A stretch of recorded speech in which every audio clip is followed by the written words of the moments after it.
അസ്സലാമു അലൈക്കും. എൻ്റെ ഒരു സുഹൃത്തിന് വേണ്ടിയിട്ടാണ്.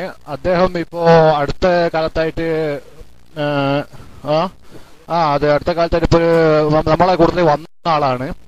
അപ്പോൾ അയാൾ വന്ന് പെട്ടത് എന്ന് വെച്ച് കഴിഞ്ഞാൽ ഈ വഹാബികളുടെ കൂട്ടത്തിലാണ് വന്ന് പെട്ടത്. അപ്പോൾ അങ്ങനെ ഒരുപാട് സംശയങ്ങൾ അദ്ദേഹത്തിന്റെ മനസ്സിലുണ്ട്. ഇപ്പോൾ അതൊന്ന് ക്ലിയർ ചെയ്യാൻ വേണ്ടിയിട്ടാണ്. അപ്പോൾ കഴിഞ്ഞ ദിവസം എൻ്റെ അടുത്ത് കാര്യങ്ങൾ പറഞ്ഞത്, അപ്പം ഞാൻ ഇങ്ങോട്ട് കൂടിക്കൊണ്ടതാണ് നമ്മളെ ക്ലാസ്സിലേക്ക്. അപ്പോൾ അതൊന്ന് ഉസ്താദിനൊന്ന് എൻ്റെ ഞാൻ മുസ്ലിം ബൈക്ക് കൊടുക്കുക, ഒപ്പം സംസാരിക്കും. പുസ്തകം ഒന്ന് ക്ലിയർ ചെയ്ത് കൊടുക്കുക സംശയങ്ങൾ. കാരണം നമ്മൾ അറബി കുറവായിട്ട് വലിയ ഇതൊന്നും ഇല്ല, ഇപ്പൊ പഠിച്ചു വരുന്നേ ഉള്ളൂ, പുതിയ ആളാണ്. അതുകൊണ്ട് ഞാൻ അദ്ദേഹത്തിന് മൈക്ക് കൊടുക്കുകയാണ്. ഉസ്താദ് ക്ലിയർ കൊടുത്താൽ ഒന്നായിരുന്നു. അസ്സലാമു അലൈക്കും വറഹ്മത്തുള്ളാഹി വബറകാതുഹു.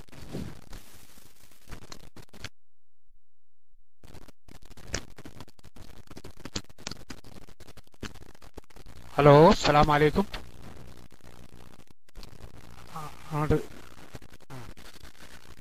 ഹലോ, അസ്സലാമു അലൈക്കും. ഉസ്താദ്, എന്റെ പേര് ആദ്യം രാധാകൃഷ്ണൻ എന്നായിരുന്നു. ഒരു മലപ്പുറം ജില്ലയിലെ നിലമ്പൂരാണ് വീട്. റെയിൽവേ സ്റ്റേഷന്റെ അടുത്താണ്. രാധാകൃഷ്ണൻ എന്നായിരുന്നു പേര്. നായർ കുടുംബത്തിൽ ജനിച്ചതാണ്. പിന്നെ അന്ന് ചെറുപ്പം മുതലേ ഞാൻ മദ്രസയുടെ അടുത്തായിരുന്നു വീട്. കാരണം കുട്ടികള് കാലത്തെണീറ്റ് മദ്രസയിൽ പോക്കും അൽഫുംബാവും ഒക്കെ അവിടുന്ന് കുറെയൊക്കെ കേട്ട് മനസ്സിലാക്കി. അവിടെ ഒരു ഫൈസൽ മുസ്ലിയാരുണ്ടായിരുന്നു. അതായത് നബിദിനത്തിന് റാലിയിൽ എന്നെ കൊടി പിടിപ്പിച്ച് മുൻനിരയിൽ നിർത്തുകയും ഒക്കെ ചെയ്തിരുന്നു. അപ്പോ അങ്ങനെയുള്ള ഒരു ചുറ്റുപാടിൽ നിന്നാണ് ഞാൻ വളർന്നു വന്നത്. അതായത് നബിദിന റാലിയും പിന്നെ ശ്രോതാക്കളുടെ നേർച്ചയും ഇതൊക്കെ ഉണ്ടായിരുന്നു. പിന്നെ എന്റെ വീട്ടിൽ പൂജയും കാര്യങ്ങളും എല്ലാം ഉണ്ടായിരുന്നു. ഞാൻ മദ്യപിച്ചിരുന്ന ആളാണ്, സിഗരറ്റ് വലിച്ചിരുന്ന ആളാണ്. ഇപ്പൊ ഒന്നുമില്ല, അൽഹംദുലില്ലാ. ഇപ്പോ ഖുറാനെ കുറിച്ച് ഞാൻ പഠിച്ചുകൊണ്ടിരിക്കുന്ന സമയത്ത് തന്നെ ഇപ്പൊ കല്ല് കടിച്ചുകൊണ്ടിരിക്കുകയാണോ എന്നൊരു സംശയമുണ്ട്. അതായത് ഇസ്ലാം എന്താണെന്നുള്ളത് ശരിക്കു പറഞ്ഞാൽ ഇപ്പൊ ആരുടെ കയ്യിലാണെന്നുള്ളതാണ് എനിക്കറിയാത്തത്. അതായത് ഒരു വിഭാഗം പറയും സുന്നിയാണ് യഥാർത്ഥ മുസ്ലിം, ഒരു വിഭാഗം പറയും മുജാഹിദാണ് യഥാർത്ഥ മുസ്ലിം, ഒരു വിഭാഗം പറയും പിന്നെ ജമാഅത്ത് ഇസ്ലാമിയാണ് യഥാർത്ഥ മുസ്ലിം.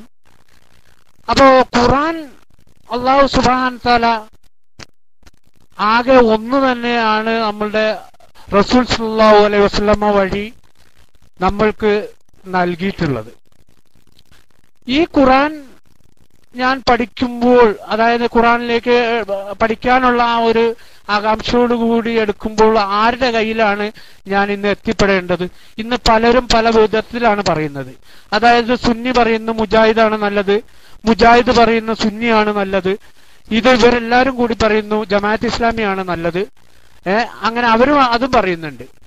ഞാൻ അതായത് അന്ധവിശ്വാസങ്ങളിൽ നിന്നാണ് ഞാൻ ഇങ്ങോട്ട് വന്നിരിക്കുന്നത്. അന്ധവിശ്വാസങ്ങളിൽ എല്ലാം വെടിഞ്ഞ് ഒരു നല്ലൊരു ഏകദൈവ വിശ്വാസിയായിട്ടാണ് ഞാൻ മാറുക എന്നുള്ള ഒരു ഉത്തമ ബോധ്യത്തോടു കൂടിയാണ് ഞാൻ വന്നത്. പക്ഷെ ഇപ്പൊ ഇവിടെ വന്നു നോക്കുമ്പോ, അതായത് പണ്ട് മമ്പറം, മലപ്പുറം ജില്ലയിലെ മമ്പറം യാറം മൂടുക, അതായത് മമ്പറത്തെ തങ്ങളെ എന്ന് വിളിച്ച് നമ്മൾ പ്രാർത്ഥിക്കുക, അതൊക്കെ എന്റെ കുടുംബത്തിൽ വരെ ഉണ്ടായിട്ടുണ്ട്. ഇപ്പോഴും നമ്മളെ കുടുംബത്തിൽ ഒരാൾ പറയാറുണ്ട് മമ്പറത്തെ തങ്ങളെ കഴിവുകൊണ്ടാണ് അത് അങ്ങനെ സംഭവിച്ചതെന്ന്. അത് ആ ഒരു വിശ്വാസം. അങ്ങനെ വരുമ്പോൾ അന്ധവിശ്വാസത്തിലേക്ക്, അതായത് യാറം മൂടുക എന്ന് പറയാ, കബറിൽ ചെന്ന് പ്രാർത്ഥന നടത്തുക എന്ന് പറയാ, ഇതൊക്കെ ഒരു അന്ധവിശ്വാസങ്ങളിൽ അള്ളാഹുവിലേക്കാണ് നമ്മൾ പ്രാർത്ഥന നടത്തേണ്ടത്. അതായത് മമ്പറത്തെ തങ്ങളെ വിളിച്ചിട്ട് പ്രാർത്ഥന നടത്തിയിട്ട് കാര്യം നേടുകയാണെങ്കിൽ, അപ്പോ ഇങ്ങനെയൊക്കെയുള്ള ഒരു ഇത് വരുമ്പോൾ ഞാൻ ഏത് വിഭാഗത്തിൽ എങ്ങനെയാണ് ഞാൻ ഖുർആൻ പഠിക്കേണ്ടത്, ഏതാണ് ഞാൻ ഖുർആൻ എടുക്കേണ്ടത്, അതായത് ഖുർആൻ ആകെ ഒന്നുള്ളൂ, അതിനെപ്പറ്റി ഒന്ന് വിശദീകരിച്ച് തന്നാൽ വളരെ നന്നായിരുന്നു. അസ്സലാമു അലൈക്കും.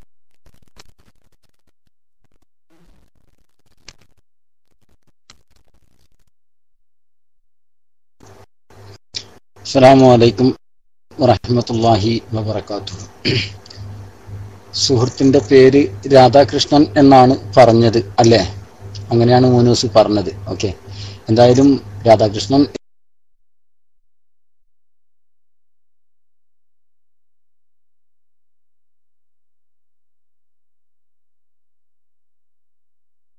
എന്ന് വിളിക്കുന്നത് ക്കുന്നതിനേക്കാളും ഞാൻ ഉത്തമം കാലിക്കറ്റ് ഇപ്പോൾ ബഷീർ എന്നാണ് അല്ലേ? മാഷാ അല്ലാഹ്. എന്നാ പിന്നെ ബഷീർ എന്ന് തന്നെ വിളിക്കാമല്ലോ. ഓക്കെ, ബഷീർ സാഹിബ്. ഓക്കെ, അടിസ്ഥാനപരമായ നിങ്ങളുടെ ഒരു ചോദ്യം ചിന്തിപ്പിക്കുന്ന ഒരു ചോദ്യം തന്നെയാണ്. ഞാനത് ശരിക്കും അക്കായിട്ട് പറയാണ്. ഒരു ചോദ്യം, കാരണം ഒരു അമുസ്ലിമായ ഒരു വ്യക്തി, ഷബാബ് ഒന്ന് വെയിറ്റ് ചെയ്യണം, കാരണം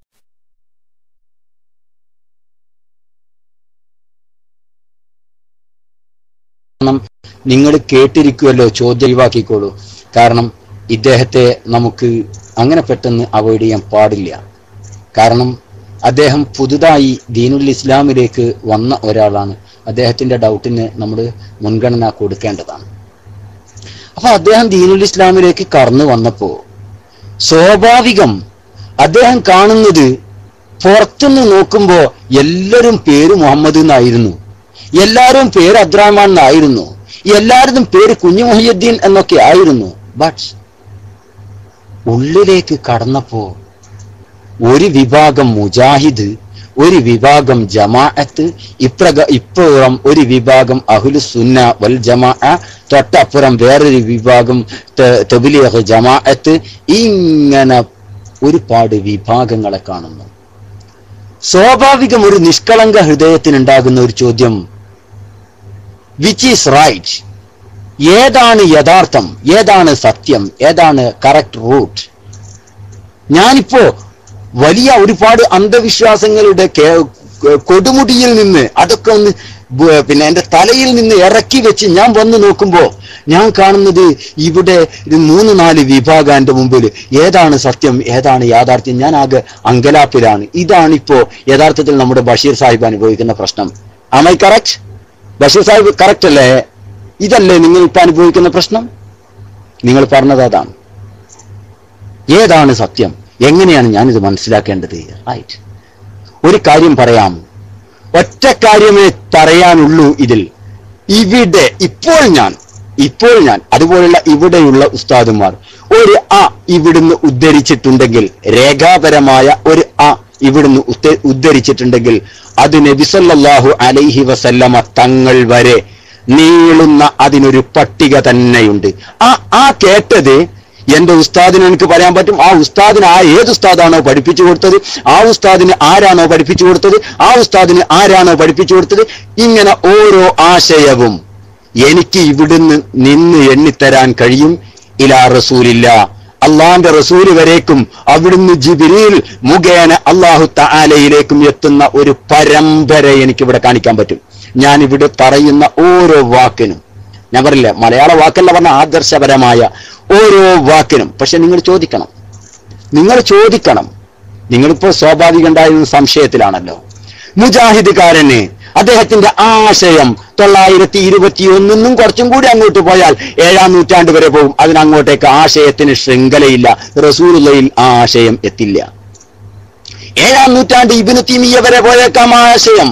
ഇടക്കൊക്കെ കട്ട് മുറിച്ച് ഇടക്കിടക്ക് ഇങ്ങനെ ആ മുംഫസിലായിരിക്കും. അത് ഇടയ്ക്ക് ഇങ്ങനെ പിന്നെ ആള് വിട്ടുപോയിട്ടുണ്ടാവും. കുറെ ആളുകൾ ഇങ്ങനെ കണ്ണി വിട്ടുപോയ ആശയം ഇനി മാക്സിമം പോയാൽ പോകുന്നത് പിന്നെ ഇബ്നു തൈമിയ്യ എന്ന മുജാഹിദ് പാതിരി അല്ലെങ്കിൽ ജമാഅത്തെ ഇസ്ലാമിക്കാരും ആധികാരികമായി അവരുടെ ന്യായ പ്രമാണങ്ങൾക്ക് രേഖയായി സ്വീകരിക്കുന്ന ഇബ്നു തൈമിയ്യ എന്ന പുരോഹിതനിലേക്കായിരിക്കും. അതിനങ്ങോട്ടേക്ക് അതിന് ആശയം എണ്ണാൻ കഴിയില്ല. പക്ഷെ ഞാൻ ഇവിടുന്ന് ഇപ്പോൾ ഞാൻ അതുപോലെ തന്നെ താഴെ കേൾവിക്കാരൻ ഉസ്താദുണ്ട്, അതുപോലെ തന്നെ സത്യ ഉസ്താദുണ്ട്, താഴെ ഒരുപാട് ഉസ്താദുമാർ ഇവിടെ ഉണ്ട്. അവരൊക്കെ പറയുന്ന ഓരോ വാക്കിനും അതിന്റെ ശൃംഖല മുറിയാതെ, ഇടയ്ക്ക് ഒരു കണ്ണി അറ്റുപോവാതെ റസൂലുള്ളാഹി സ്വല്ലല്ലാഹു അലൈഹി വസല്ലമ തങ്ങളിലേക്ക് എത്തിക്കാൻ പറ്റും. ഞങ്ങൾ പറയുന്ന ഓരോ ഖുർആനിന്റെ ആ വ്യാഖ്യാനമാവട്ടെ, ഖുർആനാവട്ടെ, ഹദീസാവട്ടെ, നിയമങ്ങളാവട്ടെ, രേഖകളാവട്ടെ, എല്ലാം അള്ളാഹുവിന്റെ റസൂലിലേക്ക് എത്തിക്കാൻ പറ്റുന്ന അണമുറിയാത്ത കണ്ണികളുണ്ട്. അവിടുന്ന് കേട്ട് പരമ്പരാഗതമായി സഹിഹായ പരമ്പരയിലൂടെ സ്ഥിരപ്പെട്ട വിഷയങ്ങൾ മാത്രമേ അഹ്ലുസ് സുന്ന അഥവാ സുന്നികൾ പറയൂ. മറ്റുള്ള ഏതെടുത്ത് നോക്കിയാലും, ഇപ്പൊ കേരളത്തിൽ നിങ്ങൾ നോക്കിക്കോളൂ, കേരളത്തില് മുജാഹിദ് പ്രസ്ഥാനം കൊണ്ടുവന്നത് KM മൗലവി, വക്കം മൗലവി, അതുപോലുള്ള മൗലവിമാരായിരുന്നു. ഓരോ ഉസ്താദുമാരൊക്കെ സുന്നികളാ. അവരുടെ ഉസ്താദുമാര് അങ്ങനെ പഠിപ്പിച്ച ആശയം, ഉസ്താദുമാര് പഠിപ്പിച്ച ആശയത്തിൽ നിന്ന് അവർ വ്യതിചലിച്ചിട്ടാണുള്ളത്. ആ ഉസ്താദുമാരിലൂടെ പോയാൽ മാത്രമേ അള്ളാഹുവിന്റെ റസൂലിലേക്ക് എത്താൻ അവർക്ക് സാധിക്കൂ. കാരണം അള്ളാഹുവിന്റെ റസൂല് പഠിപ്പിച്ചിരുന്ന ആശയങ്ങൾ 1 by 1 ആയിട്ട് ഓരോരുത്തരാൾ തൊട്ടടുത്ത ആൾക്ക് പറഞ്ഞു കൊടുത്തു, അതിന്റെ ആൾക്ക് പറഞ്ഞു കൊടുത്തു, അതിന്റെ ആളുകൾക്ക് പറഞ്ഞു കൊടുത്തു, ഇങ്ങനെ അണമുറിയാതെ വരുമായിരുന്നു. പക്ഷേ കേരളത്തിലുള്ള ആശയം ഇന്ന് മാക്സിമം പോയാൽ 921 വരെ, അതിനങ്ങോട്ട് അവർക്ക് ആ ആശയത്തിന് ദൃഢതയില്ല എന്ന് മാത്രമല്ല മുൻകത്തി ആണ്, അത് പൊട്ടിപ്പോയിട്ടുണ്ട്. ആ ആശയം പൊട്ടിപ്പോയിട്ടുണ്ട്. 921 അവിടെ നിൽക്കും. മനസ്സിലായില്ലേ? അതുകൊണ്ട് ആധികാരികമായി വിഷയങ്ങൾ സ്വീകരിക്കാൻ പറ്റുന്നത് പരമ്പര മുറിയാതെ നബി സല്ലല്ലാഹു അലൈഹി വസല്ലമ തങ്ങളിൽ നിന്ന് പരമ്പര മുറിയാതെ രേഖാസഹിതം ആർക്ക് ഉദ്ധരിക്കാൻ പറ്റും അവരുടേതായിരിക്കണം സ്വീകരിക്കേണ്ടത്. അല്ലാതെ ഇടയ്ക്ക് വെച്ച് കട്ട് ചെയ്ത് മുട്ടിപ്പോയ അല്ലെങ്കിൽ പുതുതായി നബി തങ്ങൾ പഠിപ്പിക്കാത്തത് പഠിപ്പിക്കുന്ന ആളുകളുടേത് സ്വീകരിക്കാൻ നിർവാഹമില്ല. അതാണ് പുത്തനാശയം എന്ന് പറയുന്നത്. അതാണ് പുത്തനാശയം. മനസ്സിലായില്ലേ? നബി സല്ലല്ലാഹു അലൈഹി വസല്ലമ തങ്ങളിൽ നിന്നും സഹാബ കിറാമിൽ നിന്നും അണമുറിയാതെ കീപ്പോട്ടേക്ക് വന്ന ആശയമാണ് യഥാർത്ഥ ആശയം. അത് ഇടയ്ക്ക് വെച്ച് പൊട്ടി ചേർത്തുണ്ടാക്കി കൊണ്ടുവരുന്നതാണ് പുത്തനാശയം. ഞാൻ പറഞ്ഞത് മൂന്നൂസിന് മനസ്സിലായോ? അത് സ്വീകരിക്കാൻ പറ്റുന്നത് നിങ്ങൾ ചരിത്രപരമായിട്ട് പഠിച്ചു നോക്കണം. ഞാൻ നിങ്ങൾക്ക് ഓപ്ഷൻ തരികയാണ്. ചരിത്രപരമായിട്ട് പഠിച്ചു നോക്കണം നിങ്ങൾ. കാരണം കേരളത്തിൽ വഹാബികൾ വന്നത്, മുജാഹിദുകൾ ജമാഅത്തെ ഇസ്ലാമിക്കാരൻ വന്നത് എങ്ങനെയാണ്? അവർക്ക് അവരുടെ ഉസ്താദുമാരാരായിരുന്നു? അവരുടെ ആശയത്തിൽ ഇവർ വ്യതിചലിച്ചു പോയിട്ടുണ്ട്. ഇവർക്ക് ഈ ആശയം കിട്ടിയത് എവിടെ നിന്നാണ്? ഒരിക്കലും തന്നെ അവർക്ക് പറയാൻ കഴിയില്ല. അവരുടെ ഉസ്താദിയത്ത് അവർക്ക് എണ്ണാൻ കഴിയില്ല.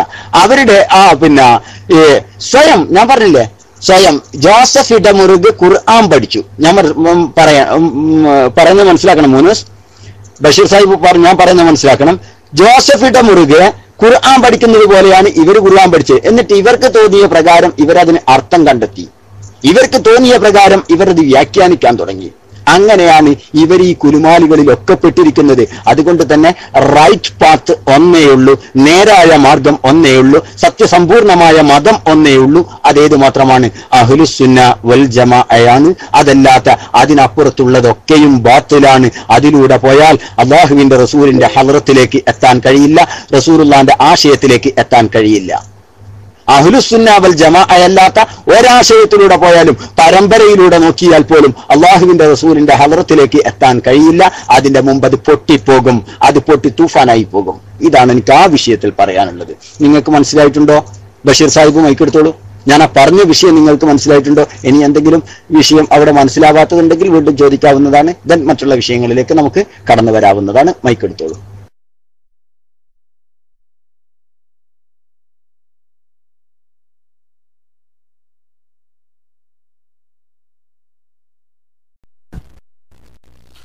ഹലോ, അസ്സലാമു അലൈക്കും.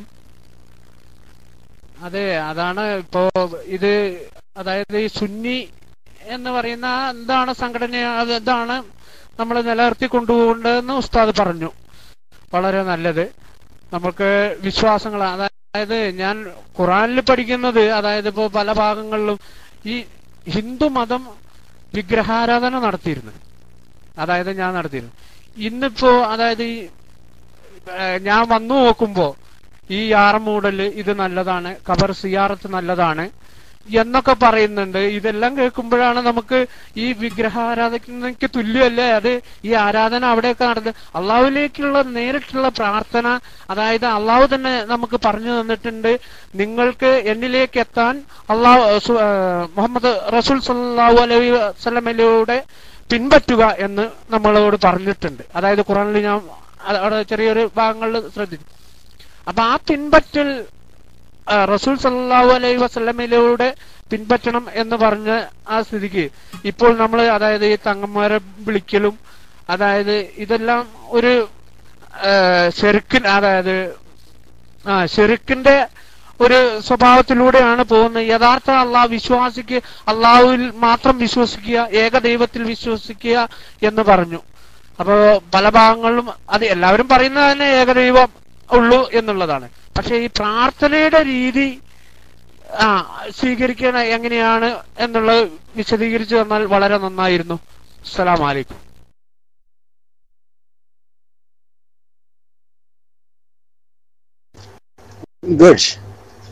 ബഷീർ സാഹിബ് പുതിയതായി ഇസ്ലാമിലേക്ക് വന്നതുകൊണ്ട് തന്നെ ബഷീർ സാഹിബിന് സ്വാഭാവികം ഉണ്ടാകുന്ന ചില സംശയങ്ങൾ, റൈറ്റ്, നല്ലതാണ്. ആ സംശയങ്ങൾ എപ്പോഴും നല്ലതാണ്, ദൂരീകരിക്കേണ്ടതാണ്.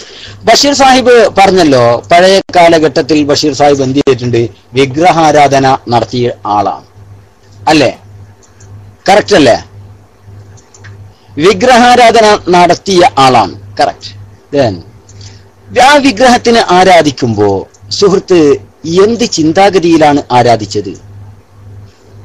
എന്തായിരുന്നു സുഹൃത്തിന്റെ ഹൃദയത്തിലുള്ള ആ മനോവികാരം?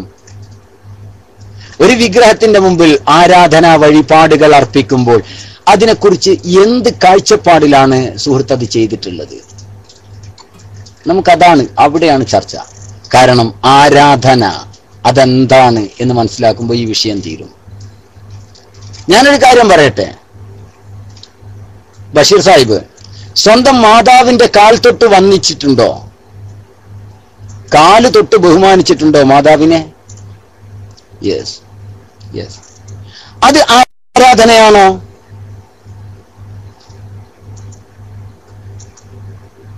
അത് ആരാധനയായി ആണോ? സ്വന്തം മാതാവിന്റെ ബഹുമാനാണ് നോ ആരാധന, ശരിയല്ലേ? അത് ആരാധനയല്ല, right? Am I correct? Yes, ആരാധനയല്ല, ശരി. എന്നാൽ നിങ്ങൾ കണ്ടിട്ടില്ലേ, നമ്മുടെ സത്യസായി ബാബയെ ദൈവമായി വിശ്വസിക്കുന്ന ആളുകളുണ്ട്, നിങ്ങൾക്കറിയില്ലേ? സത്യസായി ബാബയെ ദൈവമായി വിശ്വസിക്കുന്ന ആളുകളുണ്ട്, ശരിയല്ലേ? അവര് സത്യസായി ബാബയുടെ കാല് തൊട്ട് വന്നിക്കാറുണ്ട്, ശരിയല്ലേ? നിങ്ങൾ കണ്ടിട്ടില്ലേ? വീഡിയോസ് കിട്ടും, നിങ്ങൾക്ക് വീഡിയോസ് കിട്ടും, ശരി. പക്ഷെ അത് ആരാധനയല്ലേ? അത് സത്യസായി ബാബയ്ക്കുള്ള ആരാധന അല്ലേ? ശരി, അത് ആരാധനയാണ്, റൈറ്റ്? ശരിയല്ലേ? അതെ. എന്താണ് ഈ രണ്ട് കാല് തൊട്ട് വന്ദിക്കലിന്റെയും പിന്നിലുള്ള വ്യത്യാസം? മാതാവിനെ കാല് തൊട്ട് വന്നിച്ചപ്പോ അല്ലെങ്കിൽ ഗുരുവിനെ കാല് തൊട്ട് വന്നിച്ചപ്പോ അത് ആരാധനയായില്ല, അത് ബഹുമാനമേ ആയുള്ളൂ. മറിച്ച് ഒരു സത്യസായി ബാബയുടെ അനുയായി അല്ലെങ്കിൽ അദ്ദേഹത്തെ ദൈവമാണെന്ന് വിശ്വസിക്കുന്ന ആള് അദ്ദേഹത്തിന്റെ കാല് തൊട്ട് വന്നിക്കുമ്പോൾ അത് അദ്ദേഹത്തിനുള്ള ആരാധനയാകുന്നു. എന്താണ് ഇതിന്റെ ഇടയിലുള്ള ഡിഫറൻറ്റ്? അത് മനസ്സിലാക്കിയ ഈ പ്രശ്നങ്ങളൊക്കെ തീരും.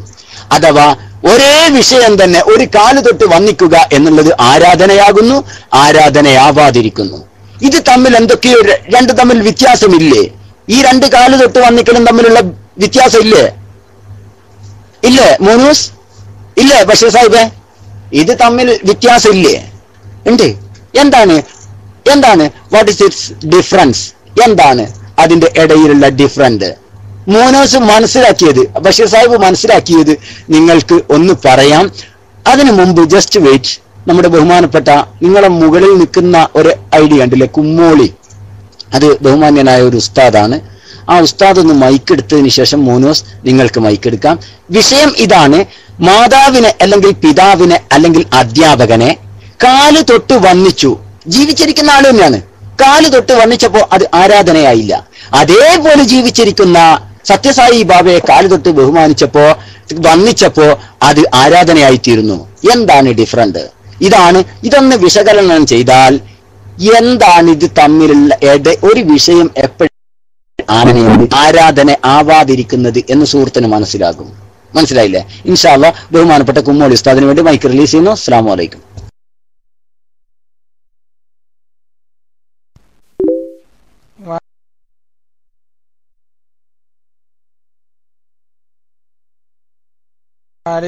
ഇല്ല പയ്യോളി സാഹു അവർ പറഞ്ഞോട്ട് പോകട്ടെ. ഞാനിപ്പോ മൈക്ക് എടുത്തിട്ട് ആ ചർച്ചക്ക് തടസ്സമാകണ്ട. മൂന്നൂസ് മൈക്കിൽ വരട്ടെ. ബഷീർ സാഹിബ് മൈക്ക് എടുത്തില്ല. ബഷീർ സാഹിബിന് മൈക്ക് കിട്ടുന്നില്ല. ഇനി ആരും മൈക്കിലേക്ക് ചാടരുത്. Muhammad Asim please wait. ഇത് വളരെ ഇമ്പോർട്ടന്റ് ആയ ഒരു ചർച്ചയാണ് നമ്മൾ നടക്കുന്നത്. Okay, sorry, no problem. Okay, മൂനൂസ് മാത്രമേ മൈക്കിലേക്ക് വരാവൂ. മൂനൂസിന് വേണ്ടി മൈക്ക് റിലീസ് ചെയ്യുന്നു. എന്താണ് അതിന്റെ ഇടയിലുള്ള ഡിഫറൻറ്റ്? സുഹൃത്തിന് പറയാൻ അറിയുമെങ്കിൽ പറഞ്ഞാൽ മതി കേട്ടോ. ഇനി അറിയില്ലെങ്കിൽ അറിയില്ല എന്ന് പറഞ്ഞാൽ മതി കേട്ടോ. അറിയില്ലെങ്കിൽ അറിയില്ലെന്ന് പറഞ്ഞാലും മതി. ഇൻഷാ അല്ലാഹ് വിഷയം വിശദീകരിക്കപ്പെടും. ഞാൻ മൈക്ക് വിടുന്നു. ഹലോ, അസ്സലാമു അലൈക്കും. വേറെ ഏതോ ഉസ്താദ് നമ്മളെ കൂട്ടത്തിൽ വന്നു പെട്ടെന്ന് കട്ടാക്കി പോയി. സന്തോഷമുണ്ട്. ഞാൻ ഇപ്പോൾ ഈ സായിബാബയുടെ കാല് തൊട്ട് വന്നിക്കുന്നതിനെ പറ്റി പറഞ്ഞല്ലോ, അത് സാധിക്കാത്തത് കൊണ്ടാണ് ഞാൻ ഇന്ന് ഇസ്ലാം മതം സ്വീകരിച്ചു വന്നിരിക്കുന്നത്. അതായത് റസൂൽ സല്ലല്ലാഹു അലൈഹി വസല്ലമ പണ്ട് പറയുകയുണ്ടായി, അതായത് വിഗ്രഹാരാധന നടത്തിയിരുന്നു മക്കയിൽ വരെ എന്ന്. കാരണം റസൂൽ സല്ലല്ലാഹു അലൈഹി വസല്ലമയ്ക്ക് മുമ്പ്. എങ്കിൽ പോലും ആ വിഗ്രഹങ്ങളെ നമ്മൾ നിന്ദിക്കരുത്, വന്നിച്ചില്ലെങ്കിലും നിന്ദിക്കരുത് എന്ന് പറഞ്ഞിട്ടുണ്ട്. അപ്പൊ ഈ സായിബാബയുടെ കാലിൽ എന്റെ കുടുംബത്തിൽ തന്നെ ഉണ്ട് സായി ഭക്തരായിട്ടുള്ളവര്. കാരണം അപ്പോൾ അത് എനിക്ക് ഉൾക്കൊള്ളാൻ കഴിയാത്തത് കൊണ്ടാണ് ഞാൻ ഇതാണ് ഏക ദൈവത്തിലേക്കുള്ള വഴി, അള്ളാഹുവിലേക്കുള്ള വഴി എന്ന് ഞാൻ കണ്ടതുകൊണ്ടാണ് ഞാൻ ഇത് തെരഞ്ഞെടുക്കാൻ കാരണം.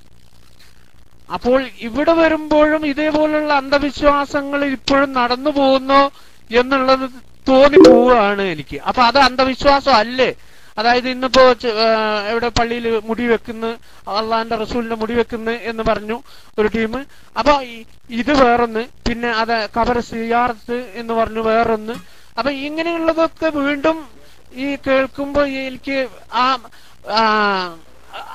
ആചാരങ്ങൾ തന്നെയല്ലേ ഇപ്പോഴും ഇവിടെ നടന്നുകൊണ്ടിരിക്കുന്നത് എന്നുള്ളത് ഞാൻ നോക്കുക. കാരണം ഞാൻ സംശയം ചോദിച്ചു എന്നുള്ളൂ.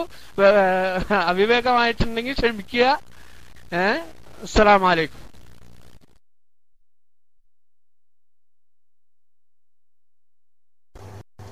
ഇല്ല ബഷീർ സാഹിബ്, അവിവേകം എന്നത് വിവേകത്തിന്റെ മുന്നോടിയാണ്. അതുകൊണ്ട് കുഴപ്പമില്ല.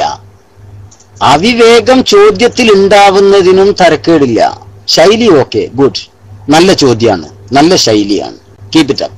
ഓക്കെ, നമുക്ക് വിഷയത്തിലേക്ക് തന്നെ വരാം. ഞാൻ പറഞ്ഞത് സുഹൃത്ത് മനസ്സിലാക്കണം, ശരിക്കും ശ്രദ്ധിക്കണേ.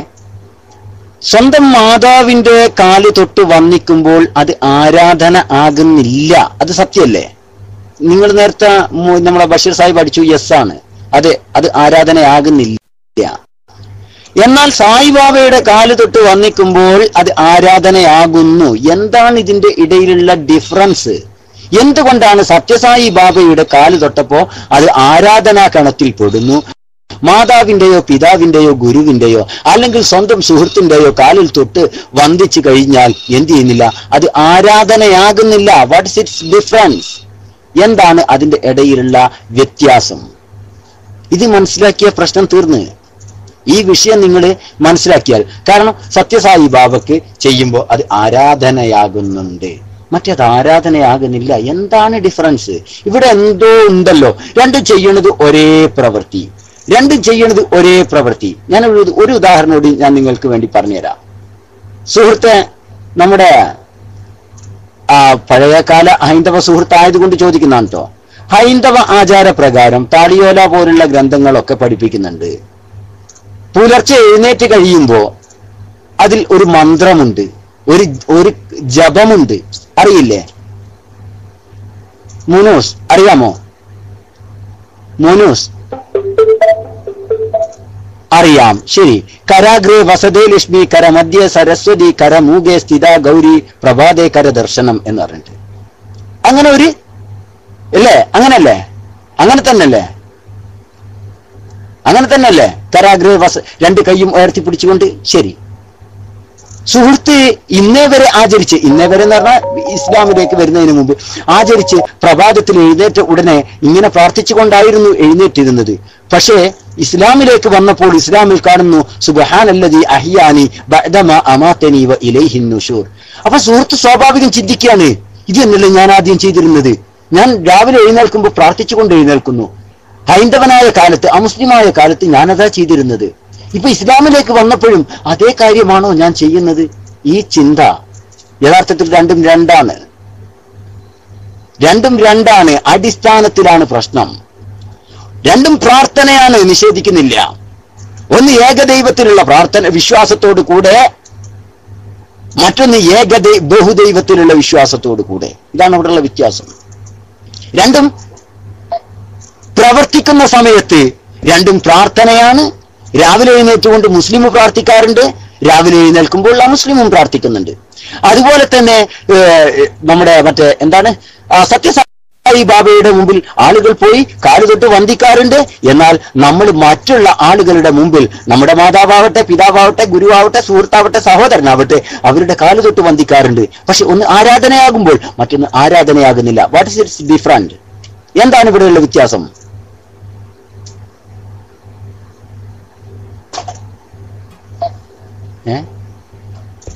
എന്താണിത് തമ്മിലുള്ള വ്യത്യാസം? ഈ വ്യത്യാസം നമ്മൾ മനസ്സിലാക്കിയാൽ പ്രശ്നം തീരും. ഓക്കെ, അതൊക്കെ തരും ഇൻഷാ അല്ലാഹ്, അതൊക്കെ തരും. അത് ബഹുമാനപ്പെട്ട കീശേരി ഉസ്താദോ അല്ലെങ്കിൽ അതുപോലുള്ള ആരെങ്കിലും നിങ്ങൾക്ക് രാവിലെ എഴുന്നേൽക്കുമ്പോൾ ചൊല്ലേണ്ട പ്രാർത്ഥന എന്താണ് അത് നിങ്ങൾക്ക് എഴുതി തരും. അല്ലാഹു തആല ഖൈർ ചെയ്യട്ടെ. ഓക്കെ, പക്ഷെ ഇത് തമ്മിലുള്ള വ്യത്യാസം എന്താണ്? ഇതാണ് നമുക്കറിയേണ്ടത്. നമുക്കറിയേണ്ട വിഷയം ഇതാണ്. രണ്ടുപേരും ചെയ്യുന്ന പ്രവർത്തനങ്ങൾ ഒരുപോലെ ആയി എന്നുള്ളത്, രണ്ടുപേരും ചെയ്യുന്ന പ്രവർത്തനങ്ങൾ ബാഹ്യ രൂപത്തിൽ ഒരുപോലെ ആയി എന്നതല്ല ഇവിടുത്തെ പ്രശ്നം. പക്ഷെ ആന്തരികമായ രൂപത്തിൽ ഇതിനൊരു വ്യത്യാസമുണ്ട്. മാതാവിന്റെ മുമ്പിൽ തൊട്ട് വന്നിക്കുമ്പോൾ ഉണ്ടാകുന്ന മാനസിക അവസ്ഥയല്ല സത്യസായി ബാബയുടെ മുമ്പിൽ കാല് തൊട്ട് വന്നിക്കുമ്പോൾ കിട്ടുന്നത്. മറിച്ച് ഒന്ന് ദൈവമാണെന്ന വിശ്വാസമാണ്. ആം ഐ കറക്റ്റ് മോനോസ്? ഞാൻ പറഞ്ഞത് സത്യമല്ലേ? ഒന്ന് ദൈവമാണെന്ന വിശ്വാസമാണ്. ഒന്ന് ദൈവമാണെന്ന വിശ്വാസമില്ല, മാതാവാണെന്ന വിശ്വാസമാണ്. ദൈവമാണെന്ന വിശ്വാസത്തോടു കൂടെ കാലുതൊട്ട് വന്നിച്ചപ്പോ അത് ആരാധനാ കണത്തിൽ പെട്ടുപോയി. എന്നാൽ ദൈവമാണെന്ന് വിശ്വസിക്കാതെ മാതാവിന്റെ അതുപോലുള്ളവരുടെ കാലുതൊട്ട് വന്നിച്ചപ്പോ അതെന്തായില്ല? ആരാധനയുടെ കണത്തിൽ വരുന്നില്ല, ഗണത്തിൽ വരുന്നില്ല. കറക്റ്റ് അല്ലേ മോനോസ്? സത്യമല്ലേ ഇത്? ഇത് സത്യമല്ലേ? യെസ്, അതന്നെ ഞാൻ ഇവിടെയുള്ള വിഷയം. ഏത് വിഷയത്തിന്റെയും അടിസ്ഥാന തത്വം അതാണ്. ദൈവമാണെന്ന് വിശ്വസിച്ചുകൊണ്ട്, ഓക്കെ, നോ പ്രോബ്ലം. ദൈവമാണെന്ന് വിശ്വസിച്ചുകൊണ്ട് ഒരു വിഷയം ചെയ്യുമ്പോൾ അത് ആരാധനയായി. എന്നാൽ ദൈവമാണെന്ന് വിശ്വസിക്കാതെ, ഞാനൊരു ഉദാഹരണം പറഞ്ഞ, വെള്ളം തരണേ എന്ന് ആരോട് ചോദിക്കുന്നു? നമ്മുടെ സത്യസായി ബാബയോട് അല്ലെങ്കിൽ മാതാ അമൃതാനന്ദമഴി ദേവിയോട് നമ്മൾ ദേവി അല്പം വെള്ളം തരണേ, അത് പ്രാർത്ഥനയാണ്.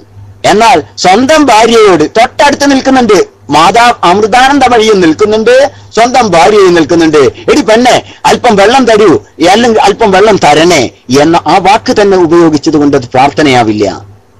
മറിച്ച് മാതാമൃതാനന്ദ വഴിയോട് ചോദിക്കുമ്പോൾ അത് പ്രാർത്ഥനയാകുന്നു. കാരണം എന്തുകൊണ്ട്? ഒരേ വാക്ക് തന്നെ രണ്ടാളോട് ചോദിച്ചു. ഒരാളോട് ചോദിക്കുമ്പോൾ പ്രാർത്ഥന, മറ്റൊരാളോട് ചോദിക്കുമ്പോൾ പ്രാർത്ഥനയാകുന്നില്ല. വായ്? എന്താ കാരണം? ഒന്ന് ദൈവമാണെന്ന വിശ്വാസത്തോട് കൂടെയുള്ള ചോദ്യമാണ്, അത് പ്രാർത്ഥനയാണ്, അത് ആരാധനയാണ്. എന്നാൽ ദൈവമാണെന്ന് വിശ്വസിക്കാതെയുള്ള ചോദ്യം അത് പ്രാർത്ഥനയല്ല, അത് ആരാധനയല്ല. This is different. ഇതാണ് വ്യത്യാസം. മനസ്സിലായോ മുനോസ്? ഇതാണ് അതിന്റെ വ്യത്യാസം. മനസ്സിലായോ? ദൈവമാണെന്ന് വിശ്വസിച്ചുകൊണ്ട് ചോദിച്ചപ്പോൾ അത് പ്രാർത്ഥനയായി. മൊട്ട് സൂചി പോലും ചോദിച്ചാൽ, ദൈവമാണെന്ന് വിശ്വസിച്ചുകൊണ്ട് മൊട്ട് സൂചി പോലും ചോദിച്ചാൽ അത് പ്രാർത്ഥനയാണ്, ആരാധനയാണ്. എന്നാൽ ദൈവമാണ് എന്ന് വിശ്വസിക്കാതെ എന്ത് ചോദിച്ചാലും അത് ആരാധനയാവില്ല, അത് പ്രാർത്ഥനയാവില്ല. മനസ്സിലായില്ലേ? ഓക്കെ, ഇനി മോനോസിന് എന്ത് പറയാനുണ്ട്? മൈക്ക് എടുത്തോളൂ. എന്റെ വിശദീകരണം സുഹൃത്തിന് മനസ്സിലായിട്ടുണ്ടെങ്കിൽ ഓക്കെ, മനസ്സിലായിട്ടില്ലെങ്കിൽ വീണ്ടും സുഹൃത്തിന് വിഷയം ചോദിക്കാവുന്നതാണ്, വിഷയം റിപ്പീറ്റ് ചെയ്യാവുന്നതാണ്. മനസ്സിലാകുന്നത് വരെ ഞാനും പ്രതികരിക്കും ഇൻഷാ അല്ലാഹ്. അല്ലാഹു തആല നാഫി ആയ ഇൽമും ഹിദായത്തും നമുക്ക് പ്രദാനം ചെയ്യുമാറാവട്ടെ. ഞാൻ മൈക്ക് വിടുന്നു സുഹൃത്തിന് വേണ്ടി. അസ്സലാമു അലൈക്കും. ഹലോ, അസ്സലാമു അലൈക്കും. ആമീൻ. അതായത് ഇപ്പോ പറഞ്ഞിരിക്കുന്നത് വളരെ വാസ്തവമാണ്. അതായത് രണ്ടിന്റെയും ഇടയ്ക്ക് എന്തോ ഒരു ഭയങ്കരമായ ഒരു ഗ്യാപ്പ് ഉണ്ട്. അതായത് ആ ഗ്യാപ്പ് തന്നെ, അതായത് നമ്മൾക്ക് അള്ളാഹു സുബ്ഹാനഹു തആല പറഞ്ഞു തന്നിട്ടുണ്ട്, അള്ളാഹുവിലേക്ക് എത്തണമെങ്കിൽ പിൻപറ്റേണ്ടത് റസൂൽ സല്ലല്ലാഹു അലൈഹി വസല്ലമയെ പിൻപറ്റിയാൽ മാത്രമേ അള്ളാഹുവിലേക്ക് എത്താൻ കഴിയൂ എന്ന് പറഞ്ഞു. അപ്പൊ അതിനുള്ള ഒരു വഴി ആണ് ഇത് എന്നുള്ളത് മനസ്സിലാക്കി തന്നതിന് വളരെയധികം സന്തോഷമുണ്ട്. ഏതായാലും ഇനിയും ഇതുപോലുള്ള പരിപാടികൾ വിജയിപ്പിച്ചു പോകാനും അല്ല, ഇനി ഒരവസരത്തിൽ ചോദിക്കാം, കാരണം ഇപ്പൊ കുറച്ച് തിരക്കുണ്ട്.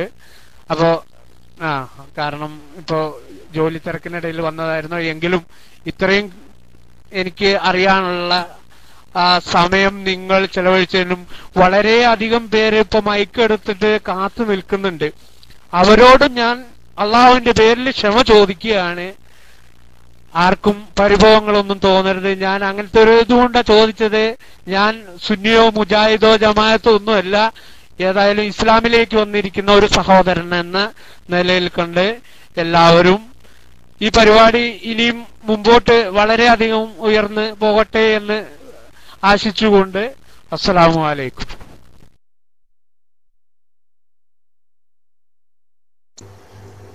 അസ്സലാമു അലൈക്കും വറഹ്മത്തുള്ളാഹി. പക്ഷേ സുഹൃത്ത് ഒരു കാര്യം ചിന്തിക്കണം.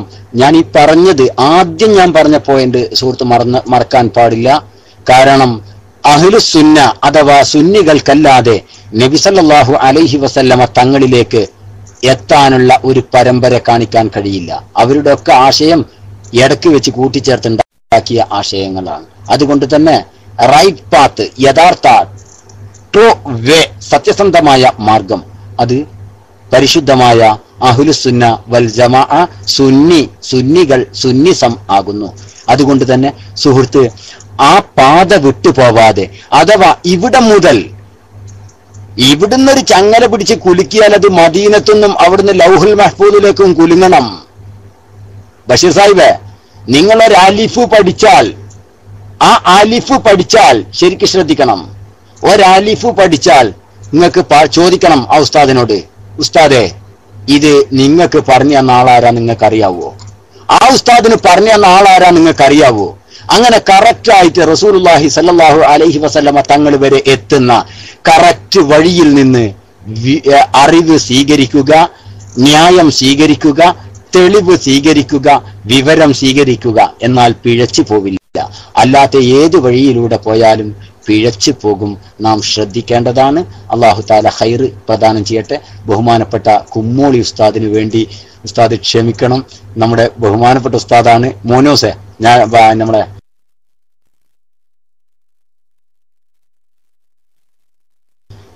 ബഷീർ സാഹിബിന് വേണ്ടി പരിചയപ്പെടുത്തുകയാണ്. പിന്നെ വലിയ അറിവുകളൊക്കെ ഉള്ള, ഞാനിവിടുത്തെ ഏറ്റവും ചോട്ടയാണ്.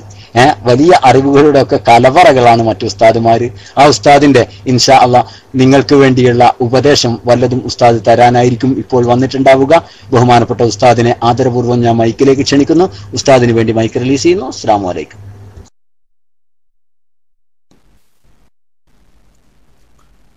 വലൈക്കും അസ്സലാം വറഹ്മത്തുള്ളാഹി. എനിക്ക് വളരെ ഇഷ്ടപ്പെട്ടു ആ ചർച്ചയും നമ്മുടെ മോനൂസിന്റെ പ്രതികരണവും. അദ്ദേഹം നല്ല നിലക്കാണ് പ്രതികരിച്ചിട്ടുള്ളത്. പക്ഷെ അദ്ദേഹം ഇതുവരെ ഇസ്ലാമിന് പുറത്തുള്ള ഒരാളായിരുന്നു. അൽഹംദുലില്ലാഹ് അള്ളാഹുവിന്റെ വലിയ അനുഗ്രഹത്താൽ അദ്ദേഹം ഇന്ന് ബഷീർ അല്ലെ ആട്ടെ അദ്ദേഹം ഇന്ന് ഇസ്ലാമിലേക്ക് എത്തിയിരിക്കുന്നു. നമ്മുടെ കൂട്ടുകാരനായി നമ്മളോടൊപ്പം ചേർന്ന ആളാണ്. അള്ളാഹു തആല അദ്ദേഹത്തിനും നമുക്കും ഹിദായത്തിന്റെ വെളിച്ചം വർദ്ധിപ്പിക്കുമാറാകട്ടെ. അപ്പൊ ഇൻഷാ അള്ളാഹ് അദ്ദേഹം ഇനിയും നമ്മുടെ STVയിലേക്ക് വരും. അദ്ദേഹം കൂടുതൽ പഠിക്കാൻ വേണ്ടി ശ്രമിക്കും. അദ്ദേഹം ഒരു തുറന്ന മനസ്സോടെ നല്ല നിഷ്പക്ഷ ബുദ്ധിയോടെ അദ്ദേഹം കാര്യങ്ങൾ വിലയിരുത്തുകയും മനസ്സിലാക്കുകയും ചെയ്യുന്നു. അദ്ദേഹം ഇപ്പൊ പറഞ്ഞ ഒരു വാചകമാണ് ഫയ്യോളി സാഹിബ് ക്ലിയർ ചെയ്തത്. ഞാൻ സുന്നിയല്ല, ഞാൻ മുജാഹിദും ജമാഅത്തൊന്നും എല്ലാം അദ്ദേഹം പറഞ്ഞു. വാസ്തവത്തിൽ അത് തന്നെയാണ് സുന്നി എന്ന് പറയുന്നത്. മുജാഹിദും ജമാഅത്തും അല്ലാതിരുന്നാൽ അവർ സുന്നി തന്നെയാണ്. പക്ഷെ അദ്ദേഹം സുന്നി എന്ന് പറയുന്നത് വേറെ ഒരു പ്രസ്ഥാനമാണ് എന്ന് വിചാരിക്കുന്നത് കൊണ്ട് അദ്ദേഹം വന്നതല്ലേ ഉള്ളൂ. അദ്ദേഹത്തിന് അതിനെ സംബന്ധിച്ച് അറിയാനിരിക്കുന്നതേ ഉള്ളൂ. അപ്പൊ യഥാർത്ഥത്തിൽ ഇസ്ലാമിലേക്ക് അദ്ദേഹം വന്നു എന്ന് പറഞ്ഞാൽ അദ്ദേഹം സുന്നിയായി എന്നാണ് അതിന്റെ അർത്ഥം. അപ്പൊ ഇനി മുജാഹിദും ജമാഅത്തൊന്നും ആകാതിരുന്നാൽ മതി. അദ്ദേഹം ഇനിയൊന്നും ആകേണ്ടതില്ല. അദ്ദേഹം ഇപ്പോൾ അൽഹംദുലില്ലാഹ് വിഷയങ്ങൾ മനസ്സിലാക്കിയിട്ടുണ്ട്. മുജാഹിദ് ജമാഅത്ത് എന്നൊക്കെ പറയുന്നത് പിന്നീട് കുറെ കാലം ഇസ്ലാം ഇവിടെ നിലവിൽ വന്ന് അതിനുശേഷം വന്ന പരിഷ്കരണ അല്ലെങ്കിൽ തിരുത്തൽവാദികളാണ്. വളരെ കാലത്തിന് ശേഷം വന്നിട്ടുള്ള തിരുത്തൽവാദികളാണ് ഈ മുജാഹിദ് ജമാഅത്ത് ഇസ്ലാമി എന്നൊക്കെ പറയുന്നത്.